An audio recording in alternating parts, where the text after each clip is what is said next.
dilenmemek için. Evet. İnsanları müşkül durumda bırakmamak için. Evet. İnsanların dükkanına gidip de insanları zora koşup da Aynen. istememek için. Ve de çocuklarımı geçindirmek için. Kaç çocuk geçindiriyorsunuz? Şu an 9 baş küfletim. 6 tane çocuk var. Nereden geliyorsunuz? Ben Urfa'da geliyorum.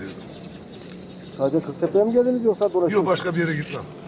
Sadece Urfa, Kızıltepe. başka bir yere gitmem. Burada tanırlar sağ olsunlar. He. Esnaf- Sevilen bir kişisiniz.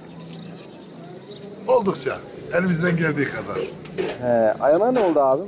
Trafik kazası.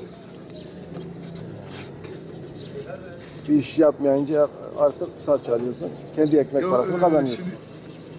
Şimdi herhalde bu durumda biraz iş zor yaparım. Doğru.